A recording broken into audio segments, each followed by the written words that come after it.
eu tivesse mais uma chance.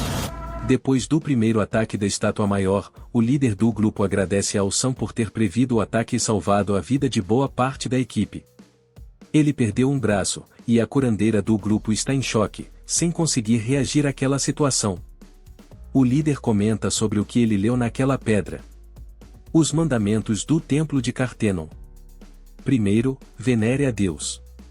Segundo, louve a Deus. Terceiro, prove a sua fé em Deus.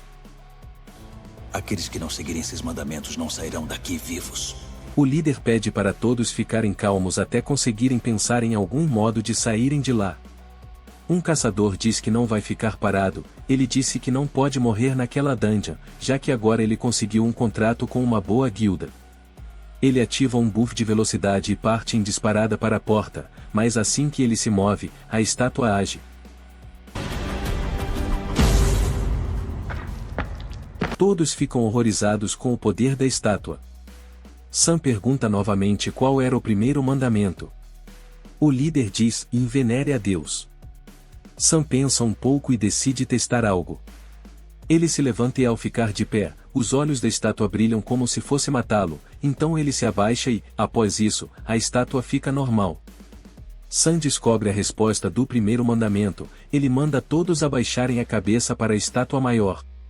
Todos fazem conforme o ordenado, e algo sinistro acontece.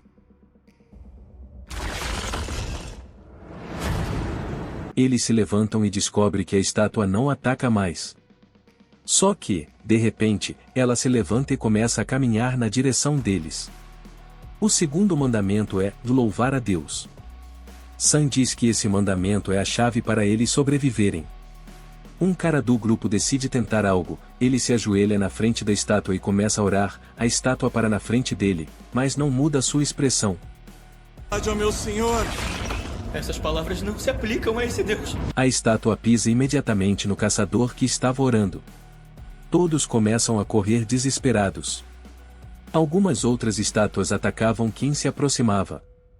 Sam começa a observar em volta da sala algo que pudesse dar uma pista de como realizar o segundo mandamento. Ele percebe que existem estátuas que seguram armas e outras que seguram instrumentos musicais, então ele diz para todos correrem para as estátuas que seguram os instrumentos. Sam corre para uma estátua mas ela não toca o seu instrumento. Ele percebe que não poderia ficar mais de uma pessoa na frente da estátua para funcionar, então ele deixa a sua amiga naquela e corre para outra. A estátua maior começa a perseguir o Sam que parte em disparada a plenos pulmões. Ele é atacado e se rasteja até a estátua que poderia louvar, e por fim, consegue. A estátua maior para de perseguir o grupo e se senta no trono. Que foi? A amiga de Sam tenta estancar o sangramento usando sua magia de cura, mas ela está fraca e não consegue mais nada além disso. Algumas pessoas do grupo começam a brigar entre si, tentando colocar a culpa por estarem ali no líder. Sam diz que aquela não era a hora deles brigarem, porque ainda falta um mandamento. A sala começa a tremer e surge um altar no centro. Sam diz que aquilo tem a ver com um sacrifício, já que o terceiro mandamento é: prove a sua fé em Deus. Um dos caçadores diz que o líder teria que se sacrificar, já que ele é o responsável por estarem ali, e ele vai de bom grado para o altar do sacrifício.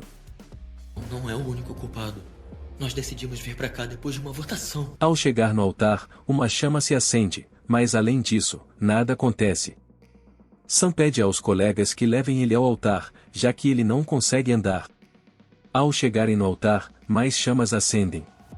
Ele se pergunta se iria demorar para eles receberem ajuda externa, já que fazia uma semana que eles estavam naquela dungeon. Após 7 dias de uma dungeon aberta, ela se quebra e os monstros vão parar no mundo real. Esse fenômeno é chamado de Dungeon Break. Se a gente falhar agora, aquela coisa vai para o nosso mundo. Sam fala que todos têm que ficarem próximos ao altar para que todas as chamas se acendam, e aí sim, acontecer algo. Após os 6 sobreviventes restantes chegarem ao altar, chamas azuis surgem em volta e a porta da dungeon se abre. As estátuas em volta começam a se mexer. Sam percebe que se olharem para as estátuas elas não irão se mover, e pede para todos olharem. Uma garota se desespera e sai correndo para fora da dungeon. Acontecendo, Sun? A porta fechou um pouco, mas eu acho que ela tá salva. As chamas azuis estavam se apagando e Sam acredita que elas indicam o tempo que eles têm que esperar. Outro membro do grupo se desespera e corre para fora da dungeon. Sam diz que ninguém mais pode fugir, porque eles terão pontos cegos e não conseguirão olhar para todas as estátuas e fazer elas ficarem paradas. Um outro cara diz que não aguenta mais. Eu não esperava que nosso membro mais fraco fosse conseguir fazer tudo isso. Ele foge e acaba deixando os 3 restantes em maus lençóis. As estátuas começam a marchar em direção ao altar. O líder diz para eles fugirem, ele ficará como sacrifício no altar para manter a porta aberta, mas a curandeira não tem mais forças para correr, muito menos para carregar o Sam, ela se esgotou estancando o sangramento da perna do garoto. Então Sam diz o que seria o mais óbvio a se fazer, manda o líder carregar a garota, e ele fica como sacrifício. Depois de todos saírem da sala, Sam percebe que vai morrer ali. Se eu soubesse disso antes, teria feito um seguro de vida maior. Sam pega uma espada que foi deixada por um dos membros antes de fugir, mas o garoto não é páreo para as estátuas. Ele perde um braço e é trucidado. Ele é apunhalado e seu corpo cai em cima do altar. Nesse momento, Sam percebe que só os egoístas que sobreviveram, aqueles que fugiram e abandonaram ele foram os que se deram bem. Ele não queria morrer, só desejava ter mais uma chance. Assim, quando ele recebe o último golpe, uma notificação aparece, informando que ele cumpriu uma missão secreta chamada Coragem dos Fracos. E que ele adquiriu as qualificações necessárias para se tornar um jogador. Caso ele não aceite, o coração dele irá parar em 0,02 segundos.